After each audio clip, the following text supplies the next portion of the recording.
हरिओम प्रिय भक्तों, कार्तिक मास के 8वें अध्याय में भगवान कृष्ण नारद जी को कार्तिक मास व्रत की उद्यापन विधि के बारे में विस्तार पूर्वक बताते हैं। वह बताते हैं कि कार्तिक मास में व्रत रखने पर उद्यापन कैसा करना चाहिए। आइए आप सुनते हैं कार्तिक मास महात्म्य का 9वां अध्याय। उससे पहले सुनते हैं कार्तिक मास में सुनी जाने वाली इल्ली घुन की कहानी। एक इल्ली और घुन था। इल्ली बोली, आओ घुन कार्तिक स्नान करे। घुन बोला, तू ही कार्तिक स्नान कर ले, मैं तो नहीं करूँगा। बाद में इल्ली तो राजा की लड़की के पल्ले के लगकर कार्तिक स्नान करती। घुन ने कार्तिक स्नान नहीं किया, दोनों मर गए। बाद में इल्ली के कार्तिक स्नान के पुण्य के कारण राजा के घर जन्म हुआ और घुन राजा के घर गधा बन गया। राजा ने बेटी का विवाह किया। बेटी ससुराल जाने लगी तो उसने अपनी पालकी रुकवाई और राजा से कहा, ये गधा मुझे चाहिए। तब राजा ने कहा, यह मत ले, चाहे और धन दौलत ले ले, पर लड़की नहीं मानी। मुझे तो यही चाहिए। गधे को रथ के बांध दिया तो गधा दौड़ने लगा। महल में पहुंचने पर गधे को महल के नीचे बांध दिया। जब लड़की नीचे उतरती तो गधा कहता, मुझे पानी पिला दे। तब लड़की ने कहा, मैंने पहले ही कहा था कार्तिक स्नान कर ले, पर तूने कहा था मैं तो बाजरा खाऊंगा और ठंडा ठंडा पानी पीऊंगा। उनको बातें करते राजा ने सुन लिया। जब राजा ने कहा कि आप मुझे सारी बात बताओ, तब रानी लड़की ने राजा को सारी बात बताई कि मैं पिछले जन्म में इल्ली थी और ये घुन था। तब मैंने कहा, तू भी कार्तिक नहा ले, पर वह नहीं नहाया। मैं कार्तिक स्नान के पुण्य से राजा के घर लड़की हुई और आपके घर में राजपाट कर रही हूँ। तब राजा ने कहा कि कार्तिक स्नान का इतना पुण्य है तो हम दोनों जोड़े से नहाएंगे। रानी राजा ने अत्यंत प्रसन्न मन से कार्तिक स्नान कर दोनों ने दान पुण्य किया और सारी नगरी में कहलवा दिया कि सब कार्तिक स्नान कर नहाया हुआ पानी घुन पे डालेंगे, जिससे घुन की मोक्ष हुई। हे कार्तिक, भगवान श्रीहरि विष्णु जैसा सुख इल्ली को दिया वैसा सबको देना। आइए अब सुनते हैं 9वां अध्याय। राजा पृथु ने कहा, हे मुनिश्रेष्ठ नारद जी, आपने कार्तिक माह के व्रत में जो तुलसी की जड़ में भगवान विष्णु का निवास बताकर उस स्थान की मिट्टी की पूजा करना बतलाया है, अतः मैं श्री तुलसी जी के महात्म्य को सुनना चाहता हूँ। तुलसी जी कहाँ और किस प्रकार उत्पन्न हुई, ये बताने की कृपा करें। नारद जी बोले, राजन, अब आप तुलसी जी की महत्ता तथा उनके जन्म का प्राचीन इतिहास ध्यान पूर्वक सुनिए। एक बार देवगुरु बृहस्पति और देवराज इंद्र भगवान शंकर का दर्शन करने कैलाश पर्वत की ओर चले। तब भगवान शंकर ने अपने भक्तों की परीक्षा लेने के लिए जटाधारी दिगंबर का रूप धारण कर उन दोनों के मार्ग में अवरोध उत्पन्न किया। यद्यपि वह तेजस्वी, शांत, लंबी भुजा और चौड़ी छाती वाले, गौर वर्ण, अपने विशाल नेत्रों से युक्त तथा सिर पर जटा धारण किए वैसे ही बैठे थे, तथापि उन भगवान शंकर को न पहचान कर इंद्र ने उनसे उनका नाम व धाम आदि पूछते हुए कहा कि क्या भगवान शंकर अपने स्थान पर हैं या कहीं गए हुए हैं। इस पर तपस्वी रूप भगवान शिव कुछ नहीं बोले। इंद्र को अपने त्रिलोकीनाथ होने का गर्व था। उसी अहंकार के प्रभाव से वह चुप किस प्रकार रह सकता था। उसने क्रोधित होते हुए उस तपस्वी को धुनक कर कहा, अरे, मैंने तुझसे कुछ पूछा है और तू उसका उत्तर भी नहीं देता। मैं अभी तुझ पर वज्र का प्रहार करता हूँ, फिर देखता हूँ कि कौन तुझ दुर्मति की रक्षा करता है। इस प्रकार कहकर जैसे ही इंद्र ने उस जटाधारी दिगंबर को मारने के लिए हाथ में वज्र लिया, वैसे ही भगवान शिव ने वज्र सहित इंद्र का हाथ स्तंभित कर दिया और विकराल नेत्र कर उसे देखा। उस समय ऐसा प्रतीत हो रहा था कि वह दिगंबर प्रज्वलित हो उठा है और वह अपने तेज से जला देगा। भुजाएं स्तंभित होने के कारण इंद्र दुखित होने के साथ साथ अत्यंत कुपित भी हो गया, परंतु उस जटाधारी दिगंबर को प्रज्वलित देखकर बृहस्पति जी ने उन्हें भगवान शंकर जानकर प्रणाम किया और दंडवत होकर उनकी स्तुति करने लगे। बृहस्पति भगवान शंकर से कहने लगे, हे दीनानाथ, हे महादेव, आप अपने क्रोध को शांत कर लीजिए और इंद्र के इस अपराध को क्षमा कीजिए। बृहस्पति के यह वचन सुनकर भगवान शंकर ने गंभीर वाणी में कहा, मैं अपने नेत्रों से निकाले हुए क्रोध को किस प्रकार रोकूं? तब बृहस्पति ने कहा, भगवान, आप अपना भक्तवत्सल नाम सार्थक करते हुए अपने भक्तों पर दया कीजिए, आप अपने इस तेज को अन्यत्र स्थापित कीजिए और इंद्र का उद्धार कीजिए। तब भगवान शंकर गुरु बृहस्पति से बोले, मैं तुम्हारी स्तुति से अत्यंत प्रसन्न हूँ। तुमने इंद्र को जीवन दान दिलवाया है। मुझे विश्वास है कि मेरे नेत्रों की अग्नि अब इंद्र को पीड़ित नहीं करेगी। बृहस्पति से इस प्रकार कहकर भगवान शिव ने अपने मस्तक से निकाले हुए अग्नि में तेज को अपने हाथों में ले लिया और फिर उसे क्षीर सागर में डाल दिया। तत्पश्चात भगवान शंकर अंतर्ध्यान हो गए। इस प्रकार जिसको जो जानने की कामना थी उसे जानकर इंद्र तथा बृहस्पति अपने अपने स्थान को चले गए। आइए सुनते हैं दामोदर लीला। दामोदर लीला। एक बार अपनी दासी को घर के अन्य कार्यों में लगा हुआ देखकर माता यशोदा ने स्वयं ही मक्खन का मंथन किया। जब उन्होंने मक्खन का मंथन किया तो उन्होंने अपने पुत्र श्री कृष्ण की बाल्यावस्था की अद्भुत लीलाएं गाईं और उनके बारे में सोचकर आनंद लिया। उस समय श्री कृष्ण वहां प्रकट हुए और वह भूखे थे। वह चाहते थे कि माता मक्खन मथना बंद करे और पहले उन्हें खिलाएं। माता यशोदा ने अपने पुत्र को गोद में उठा लिया और उन्हें दूध पिलाने लगी। जब श्री कृष्ण दूध पी रहे थे तो माता यशोदा मुस्कुराए और अपने बालक की सुंदरता का आनंद लिया। अचानक चूल्हे पर रखा दूध उबलने लगा। दूध को छलकने से रोकने के लिए माता यशोदा ने तुरंत श्री कृष्ण को एक तरफ रख दिया और चूल्हे पर चली गई। अपनी माता द्वारा उस अवस्था में छोड़े जाने पर श्री कृष्ण बहुत क्रोधित हो गए और उनके होंठ और आंखें क्रोध से लाल हो गईं। उन्होंने अपने दांत और होठों को दबाया और पत्थर का एक टुकड़ा उठाकर तुरंत मक्खन के बर्तन को तोड़ दिया। उन्होंने उसमें से मक्खन निकाला और आंखों में झूठे आंसू के साथ एक सुनसान जगह में बैठकर मक्खन खाने लगे। इसी बीच माता यशोदा दूध के बर्तन को क्रम से लगाकर मंथन स्थल पर लौट आई। उन्होंने टूटा हुआ बर्तन देखा जिसमें मथा हुआ दही रखा हुआ था। चूंकि उन्हें अपना पुत्र नहीं मिला, इसलिए उन्होंने निष्कर्ष निकाला कि टूटा हुआ बर्तन बालक का ही काम था। वह सोचकर मुस्कुराए, बालक बहुत चतुर है। घड़ा तोड़ने के बाद दंड के भय से वह यहाँ से चला गया है। जब उन्होंने इधर उधर खोज की तो अपने पुत्र को लकड़ी के एक बड़े उखल पर बैठा पाया जिसे उल्टा रखा गया था।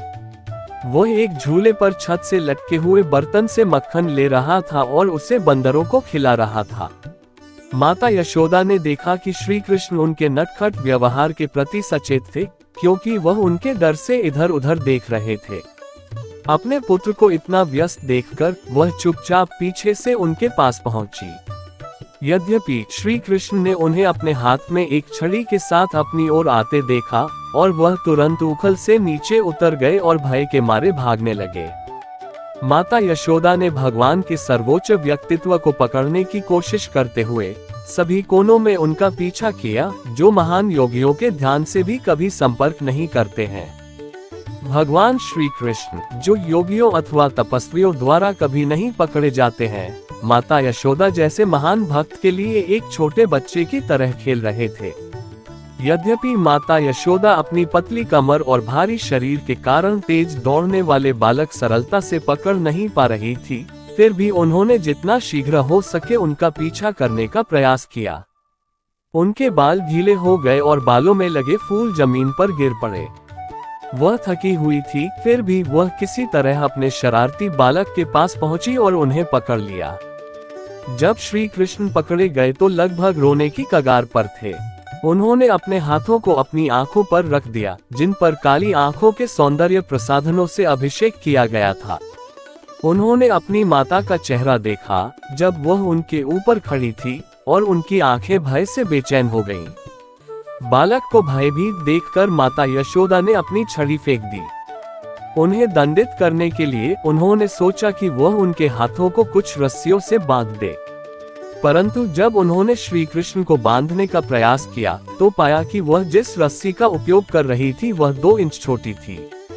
उन्होंने घर से और रस्सियां इकट्ठी करके उसमें जोड़ दी, लेकिन फिर भी उन्हें वही कमी नजर आई। इस प्रकार उन्होंने घर में उपलब्ध सभी रस्सियों को जोड़ा, परंतु जब अंतिम गांठ जोड़ी गई तो उन्होंने देखा कि रस्सी अभी भी 2 इंच छोटी थी। माता यशोदा आश्चर्यचकित रह गईं। ये सब किस प्रकार संभव था? श्री कृष्ण को बांधने के प्रयास में वह थक गई। उन्हें पसीना आ रहा था और उनके सिर की माला नीचे गिर गई। तब भगवान ने अपनी माता के कठिन परिश्रम की प्रशंसा की और उन पर दया करते हुए वे रस्सियों से बंधने के लिए सहमत हुए। माता यशोदा के घर में मानव बालक के रूप में खेल रहे भगवान अपनी चुनी हुई लीलाएं कर रहे थे। शुद्ध भक्त स्वयं को भगवान के चरण कमलों में समर्पित कर देता है, जो भक्त की रक्षा या पराजय कर सकते हैं। इसी तरह भगवान भी भक्त की सुरक्षा के लिए स्वयं को समर्पित करके दिव्य आनंद का अनुभव करते हैं। ये श्री कृष्ण द्वारा अपनी माता यशोदा के प्रति समर्पण का उदाहरण था। पुत्र को बांधकर माता यशोदा घर के कामों में लग गई। उस समय लकड़ी के ऊखल से बंधे हुए भगवान अपने सामने बहुत ऊंचे पेड़ों की एक जोड़ी देख सकते थे, जिन्हें अर्जुन के पेड़ के रूप में जाना जाता था, जिसे उन्होंने नीचे खींचने के बारे में सोचा। अपने पिछले जन्मों में पेड़ों ने कुबेर के मानव पुत्रों के रूप में जन्म लिया और उनके नाम नलकूबर और मणिग्रीव थे। सौभाग्य से वे प्रभु के दर्शन के भीतर आ गए। अपने पूर्वजन्म में उन्हें महान ऋषि नारद ने भगवान श्री कृष्ण को देखने का सर्वोच्च आशीर्वाद प्राप्त करने के लिए शाप दिया था। उन्हें यह वरदान शाप नशे के कारण भूल जाने के कारण दिया गया था। श्रीमद् भागवत पुराण के 10वें अध्याय के 10वें स्कंध में एक कथा है। कुबेर के दोनों पुत्र नलकूबर और मणिग्रीव भगवान रुद्र के सेवक थे। धनी होने एवं भगवान शिव की कृपा कारण दोनों बहुत गर्वोन्मत्त हो गए। एक दिन वे दोनों मंदाकिनी नदी के तट पर मदिरा पीकर मद में चूर हो गए। अप्सराएं उनके साथ गा बजा रही थीं और वे पुष्पों से लदे हुए वन में उनके साथ विहार कर रहे थे। दैवयोगवश देवर्षि नारद जी उस स्थान से निकले। देवर्षि नारद को देखकर वस्त्रहीन अप्सराएं लज्जित हो गई एवं भयभीत होकर तीव्रता से अपने वस्त्र पहन लिए, परंतु इन दोनों कुबेर पुत्रों कोई लज्जा नहीं दिखाए। वे उसी प्रकार नग्न अवस्था में क्रीड़ा करते रहे। जब देवर्षि नारद ने देखा कि ये देवताओं के पुत्र होकर भी गर्व एवं मद से अंधे और उन्मत्त हो रहे हैं, तब उन्होंने उन दोनों को श्राप देते हुए कहा कि अहंकार के कारण तुम दोनों का व्यवहार जल के समान हो गया है, इसलिए तुम लोग वृक्ष बन जाओ। 100 वर्षों के बाद जब भगवान श्री कृष्ण का अवतार होगा तो वह तुम्हें शाप मुक्त करेंगे। नारद मुनि के शाप से नलकूबर और मणिग्रीव अर्जुन वृक्ष बन गए। इन दोनों वृक्षों के साथ साथ होने के कारण इन्हें यमलार्जुन कहा गया। जैसे ही भगवान श्री कृष्ण ने खींचा, 2 पेड़ उनकी सभी शाखाओं और अंगों के साथ एक महान ध्वनि के साथ तुरंत नीचे गिर गए। गिरकर टूटे हुए पेड़ों में से 2 महान आत्माएं निकली, जो धधकती अग्नि की तरह चमक रही थीं। उनकी उपस्थिति से सभी दिशाएं रोशन हो गई। 2 शुद्ध व्यक्तित्व तुरंत बालकृष्ण के सामने आए और अपना सम्मान और प्रार्थना करने के लिए झुक गए। इस प्रकार भगवान श्री कृष्ण द्वारा कुबेर पुत्रों नलकूबर और मणिग्रीव का उद्धार किया गया। उस दिन से कार्तिक दामोदर मास को दामोदर लीला की याद में मास भर चलने वाले उत्सव के रूप में मनाया जाता है, जो भगवान श्री कृष्ण द्वारा मक्खन चुराने की लीला है और फलस्वरूप उनकी प्रिय माता यशोदा द्वारा ऊखल से बांधा जाता है। संस्कृत में दाम का अर्थ रस्सी और उदार का अर्थ पेट होता है। दामोदर श्री कृष्ण को संदर्भित करता है, जो उनकी माता यशोदा द्वारा स्नेह की रस्सी से बंधे थे। श्री दामोदराष्टकम ये प्रार्थना गीत भगवान श्री कृष्ण की बाल्यावस्था की लीलाओं का वर्णन करता है, जब उन्होंने अपनी माता यशोदा से भागने की कोशिश की, जब उन्होंने मक्खन चुराने के लिए उन्हें दंडित करने की कोशिश की। भगवान श्री कृष्ण वृंदावन की महिलाओं एवं गोपियों से मक्खन चुराते थे। एक बार उनकी माता यशोदा ने उसे पकड़ लिया, उसकी कमर को रस्सी से बांध दिया और उन्हें दंडित करने के लिए ओखली से बांध दिया। इसलिए भगवान को दामोदर के रूप में भी जाना जाता है। कार्तिक मास के दौरान भक्तगण प्रतिदिन भगवान श्री कृष्ण के दामोदर स्वरूप के सम्मुख घी के दीपक का अर्पण करते हुए इस प्रार्थना को गाते हैं। दीपदान करते समय भगवान के दाहिने पैरों के चारों ओर 2 बार और बाएं पैरों के चारों ओर 2 बार दीप दिखाएं। उसके बाद 2 बार पेट के आसपास दीप दिखाएं। फिर सिर के चारों ओर 3 बार दीप दिखाएं। अंत में भगवान के पूरे शरीर के चारों ओर 7 बार दीप दिखाएं। प्रत्येक श्लोक में भगवान के विभिन्न गुणों का वर्णन किया गया है, जो इस समय में एक बालक के रूप में प्रकट होते हैं और अपने भक्तों के स्नेह से स्वयं को कैद करने की अनुमति देते हैं। नीचे दिए गए 8 श्लोक की प्रार्थना गाएं, जिसमें हिंदी अनुवाद भी है। नमामीश्वर सच्चिदानंद रूप लसत कुंडलम गोकुले भ्राजमान यशोदाभियोलुफलाधावमान परामृष्टमत्यम ततो द्रुत्या गोप्या। जिनके कपोलों पर दोदुल्यमान मकराकृत कुंडल क्रीड़ा कर रहे हैं, जो गोकुल नामक अपराकृत चिन्मय धाम में परम शोभायमान है, जो दधिभान दूध और दही से भरी मटकी फोड़ने के कारण माँ यशोदा के भय से भीत होकर औखल से कूदकर अत्यंत वेग से दौड़ रहे हैं और जिन्हें माँ यशोदा ने उनसे भी अधिक वेग पूर्वक दौड़कर पकड़ लिया है, ऐसे उन सच्चिदानंद स्वरूप सर्वेश्वर श्री कृष्ण की मैं वंदना करता हूँ। रुदंतम मुहुर्नेत्र युग्म मृजंतम कराम्भोज युग्मेन सातंक नेत्रम मुहुर श्वास कम त्रिरेखांक कंठ स्थित ग्रैव दामोदर भक्ति बद्धम। जननी के हाथ में छड़ी देखकर मार खाने के भय से डरकर जो रोते रोते बारंबार अपनी दोनों आंखों को अपने हस्तकमल से मसल रहे हैं, जिनके दोनों नेत्र भय से अत्यंत विभल है, रोदन के आवेग से बारंबार श्वास लेने के कारण त्रिरेखायुक्त कंठ में पड़ी हुई मोतियों की माला आदि कंठभूषण कंपित हो रहे हैं और जिनका उदर माँ यशोदा की वात्सल्य भक्ति के द्वारा रस्सी से बंधा हुआ है, उन सच्चिदानंद स्वरूप सर्वेश्वर श्री कृष्ण की मैं वंदना करता हूँ। इतिदृक् स्वलीलाभिरानंद कुंडे स्वघोष निमज्जनतम आख्यापयन्तम तदीयेषु भक्तिर्जितत्वम पुनः प्रेमतस्तम शतावृति वंदे। जो इस प्रकार दामबंधनादि रूप बाल्य लीलाओं के द्वारा गोकुल वासियों को आनंद सरोवर में नित्यकाल सराबोर करते रहते हैं और जो ऐश्वर्यपूर्ण ज्ञानी भक्तों के निकट मैं अपने ऐश्वर्यहीन प्रेमी भक्तों द्वारा जीत लिया गया हूँ, ऐसा भाव प्रकाश करते हैं, उन दामोदर श्री कृष्ण की मैं प्रेम पूर्वक बारंबार वंदना करता हूँ। वर देव मोक्ष न मोक्षावधि वा न चान्यम वृणे वरेशादपि इदम ते वपुरनाथ गोपाल बालम सदा में मनस्याविरास्ता किमन्य।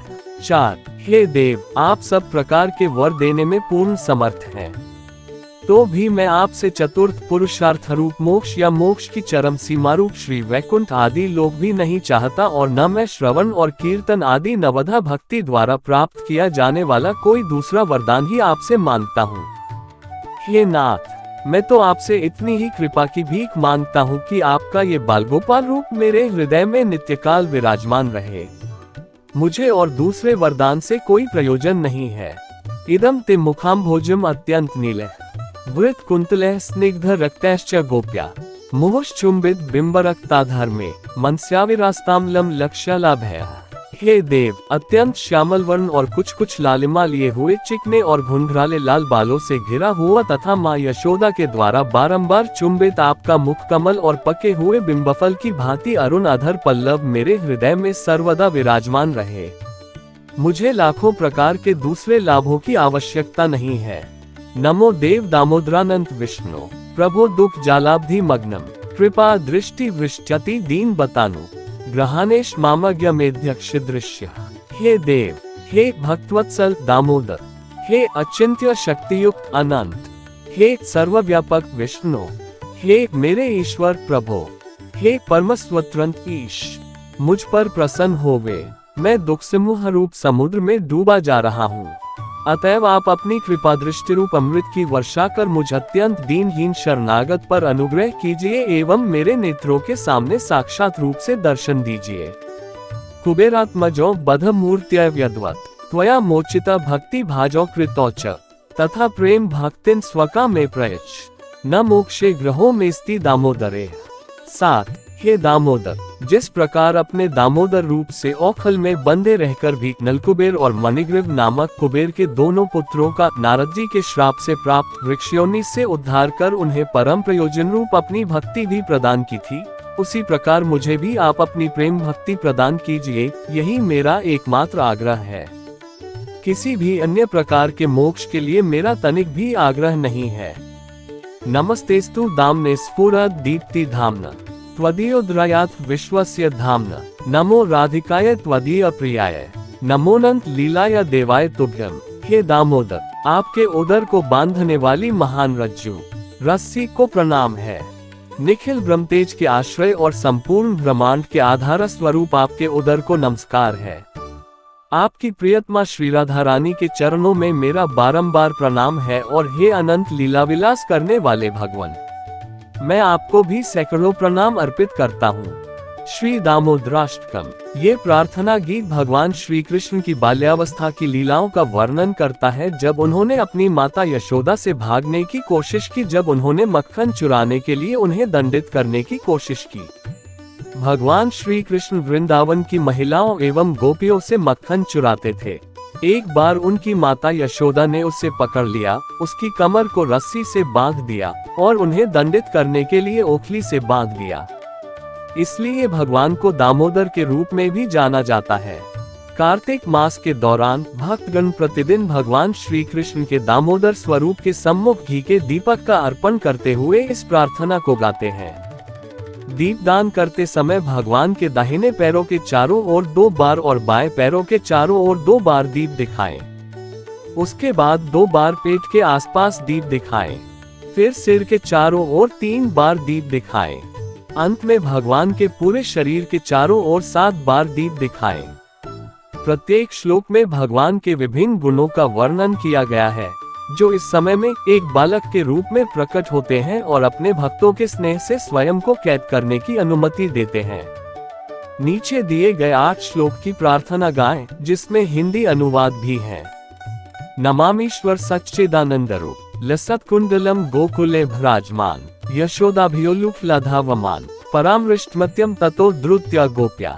जिनके कपोलों पर दोदुल्यमान मकराकृत कुंडल क्रीड़ा कर रहे हैं, जो गोकुल नामक अपराकृत चिन्मय धाम में परम शोभायमान है, जो दधिभांड दूध और दही से भरी मटकी फोड़ने के कारण माँ यशोदा के भय से भीत होकर औखल से कूदकर अत्यंत वेग से दौड़ रहे हैं, और जिन्हें माँ यशोदा ने उनसे भी अधिक वेग पूर्वक दौड़कर पकड़ लिया है, ऐसे उन सच्चिदानंद स्वरूप सर्वेश्वर श्री कृष्ण की मैं वंदना करता हूँ। रुदंतम मुहुर्नेत्र युग्म मृजंतम कराम्भोज युग्मेन सातंक नेत्रम मुहुर श्वास कंप त्रिरेखांक कंठ स्थित ग्रैव दामोदर भक्ति बद्धम। जननी के हाथ में छड़ी देखकर मार खाने के भय से डरकर जो रोते रोते बारंबार अपनी दोनों आंखों को अपने हस्तकमल से मसल रहे हैं, जिनके दोनों नेत्र भय से अत्यंत विभल है, रोदन के आवेग से बारंबार श्वास लेने के कारण त्रिरेखायुक्त कंठ में पड़ी हुई मोतियों की माला आदि कंठभूषण कंपित हो रहे हैं, और जिनका उदर माँ यशोदा की वात्सल्य भक्ति के द्वारा रस्सी से बंधा हुआ है, उन सच्चिदानंद स्वरूप सर्वेश्वर श्री कृष्ण की मैं वंदना करता हूँ। इतिदृक् स्वलीलाभिरानंद कुंडे स्वघोषण निमज्जनतम आख्यापयन्तम तदीयशितज्ञेषु भक्तिर्जितत्वम पुनः प्रेमतस्तम शतावृत्ति वंदे। जो इस प्रकार दामबंधनादि रूप बाल्य लीलाओं के द्वारा गोकुल वासियों को आनंद सरोवर में नित्यकाल सराबोर करते रहते हैं, और जो ऐश्वर्यपूर्ण ज्ञानी भक्तों के निकट मैं अपने ऐश्वर्यहीन प्रेमी भक्तों द्वारा जीत लिया गया हूँ, ऐसा भाव प्रकाश करते हैं, उन दामोदर श्री कृष्ण की मैं प्रेम पूर्वक बारंबार वंदना करता हूँ। वर देव मोक्ष न मोक्षाभिवा न चान्यम वृणे वरेशादपि इदम ते वपुरनाथ गोपाल बालम सदा में मनस्याविरास्ता के मन्य। हे देव, आप सब प्रकार के वर देने में पूर्ण समर्थ हैं, तो भी मैं आपसे चतुर्थ पुरुषार्थ रूप मोक्ष या मोक्ष की चरम सीमा रूप श्री वैकुंठ आदि लोक भी नहीं चाहता, और न मैं श्रवण और कीर्तन आदि नवधा भक्ति द्वारा प्राप्त किया जाने वाला कोई दूसरा वरदान ही आपसे मांगता हूँ। हे नाथ, मैं तो आपसे इतनी ही कृपा की भीख मांगता हूँ कि आपका ये बालगोपाल रूप मेरे हृदय में नित्यकाल विराजमान रहे। मुझे और दूसरे वरदान से कोई प्रयोजन नहीं है। इदम ते मुखाम्भोजम अत्यंत नीले वृत कुंतले स्निग्ध रक्तैश्च गोप्या मुहुश्चुंबित बिंबरक्ताधार में मनस्याविरास्ताम्लम लक्ष्यलाभया। हे देव, अत्यंत श्यामल वर्ण और कुछ लालिमा लिए हुए चिकने और घुंघराले लाल बालों से घिरा हुआ तथा माँ यशोदा के द्वारा बारंबार चुंबित आपका मुख कमल और पके हुए बिंबफल की भांति अरुण अधर पल्लव मेरे हृदय में सर्वदा विराजमान रहे। मुझे लाखों प्रकार के दूसरे लाभों की आवश्यकता नहीं है। नमो देव दामोदरानंद विष्णु प्रभो दुख जालाब्धि मग्नम कृपा दृष्टि वृष्ट्यति दीन बतानु ग्रहानेश मामज्ञ मेध्यक्ष दृश्य। हे देव, हे भक्तवत्सल दामोदर, हे अचिंत्य शक्तियुक्त अनंत, हे सर्वव्यापक विष्णु, हे मेरे ईश्वर प्रभु, हे परम स्वतंत्र ईश, मुझ पर प्रसन्न होवे। मैं दुख सिंह रूप समुद्र में डूबा जा रहा हूँ। अतएव आप अपनी कृपा दृष्टि रूप अमृत की वर्षा कर मुझ अत्यंत दीनहीन शरणागत पर अनुग्रह कीजिए एवं मेरे नेत्रों के सामने साक्षात रूप से दर्शन दीजिए। कुबेरात्मजो बध मूर्त्य व्यद्वत् त्वया मोचिता भक्ति भाजो कृतौच तथा प्रेम भक्तिन स्वका में प्रयच्छ न मोक्षे ग्रहों में स्ति दामोदरे। हे दामोदर, जिस प्रकार अपने दामोदर रूप से औखल में बंधे रहकर भी नलकुबेर और मणिग्रीव नामक कुबेर के दोनों पुत्रों का नारद जी के श्राप से प्राप्त वृक्षयोनि से उद्धार कर उन्हें परम प्रयोजन रूप अपनी भक्ति भी प्रदान की थी, उसी प्रकार मुझे भी आप अपनी प्रेम भक्ति प्रदान कीजिए। यही मेरा एकमात्र आग्रह है। किसी भी अन्य प्रकार के मोक्ष के लिए मेरा तनिक भी आग्रह नहीं है। नमस्तेस्तु दाम्ने स्फुरद दीप्ति धाम्ना त्वदीयोद्रयात् विश्वस्य धाम्ना। नमो राधिकाय त्वदीय प्रियाय, नमोनंत लीलाय देवाय तुभ्यम। हे दामोदर, आपके उदर को बांधने वाली महान रज्जु रस्सी को प्रणाम है। निखिल ब्रह्मतेज के आश्रय और संपूर्ण ब्रह्मांड के आधार स्वरूप आपके उदर को नमस्कार है। आपकी प्रियतमा श्री राधा रानी के चरणों में मेरा बारंबार प्रणाम है। और हे अनंत लीला विलास करने वाले भगवान, मैं आपको भी सैकड़ों प्रणाम अर्पित करता हूँ। आइए अब सुनते हैं तुलसी चालीसा। नमो नमो तुलसी महारानी, महिमा अमित न जाए बखानी। दियो विष्णु तुमको सन्माना, जग में छायो सुयश महाना। विष्णु प्रिया जय जयते भवानी, तेहु लोक की हो सुख खानी। भगवत पूजा कर जो कोई, बिना तुम्हारे सफल न होई। जिन घर तब नहीं होए निवासा, उस पर करही विष्णु नहीं बासा। करे सदा जो तब नित सुमिरन, तय के काज होए सब पूरन। कार्तिक मास महात्म तुम्हारा, ताको जानत सब संसारा। तब पूजन जो करे कुवारी, पावे सुंदर वर सुकुमारी। कर जो पूजन नित प्रति नारी, सुख संपत्ति से होए सुखारी। वृद्धा नारी करे जो पूजन, मिले भक्ति होवे पुलकित मन। श्रद्धा से पूजे जो कोई, भवनिधि से तर जावे सोई। कथा भागवत यज्ञ करावे, तुम बिन नहीं सफलता पावे। छायो तब प्रताप जग भारी, ध्यावत तुम ही सकल चिद्धारी। तुम ही मात यंत्रन तंत्रन, सकल काज सिद्धि होवे क्षण में। औषधि रूप आप हो माता, सब जग में तब यश विख्याता। देव ऋषि मुनि और तपधारी, करत सदा तब जय जयकारी। वेद पुराणन तब यश गाया, महिमा अगम पार नहीं पाया। नमो नमो जय जय सुख कारनी, नमो नमो जय दुख निवारनी। नमो नमो सुख संपत्ति देनी, नमो नमो अध काटन छेनी। नमो नमो भक्तन दुख हरनी, नमो नमो दुष्टन मद छेनी। नमो नमो भव पार उतारनी, नमो नमो परलोक सुधारनी। नमो नमो निज भक्त उबारनी, नमो नमो जन काज संवारनी। नमो नमो जय कुमति नशावनी, नमो नमो सुख उपजावनी। जयति जयति जय तुलसी माई, ध्याऊं तुमको शीश नवाए। निज जन जानी मुहि अपनाओ, बिगड़े कारज आप बनाओ। करुण विनय में मात तुम्हारी, पूर्ण आशा करहूँ हमारी। शरण चरण कर जोड़ी मनाऊं, निष्दिन तेरे ही गुण गाऊं। प्रभु मात यह अब मोह पर दाया, निर्मल होए सकल ममकाया। मनगु मात ये बर दीजय, सकल मनोरथ पूर्ण कीजय। जनू नहीं कुछ नेम चारा, क्षमहु मात अपराध हमारा। बर मास करे जो पूजा, ता सम जग में और न दूजा। प्रथम ही गंगा जल मंगवावे, फिर सुंदर स्नान करावे। चंदन अक्षत पुष्प चढ़ावे, धूप दीप नैवेद्य लगावे। करे आचमन गंगा जल से, ध्यान करे हृदय निर्मल से। पाठ करे फिर चालीसा की, स्तुति करे मात तुलसा की। यह विधि पूजा करे हमेशा, ताके तन नहीं रहे क्लेशा। करे मास कार्तिक का साधन, सोवे नित पवित्र सिद्ध हुई जाही। है ये कथा महासुखदायी, पढ़े सुने सो भव तर जाए। तुलसी मैया तुम कल्याणी, तुम्हारी महिमा सब जग जानी। भाव ना तुझे मां नित नित ध्यावे, गा गा कर मां तुझे रिझावे। ये श्री तुलसी चालीसा पाठ करे जो कोय, गोविंद सो फल पावही जो मन इच्छा होए। जय श्री कृष्णा। तुलसी माता की जय।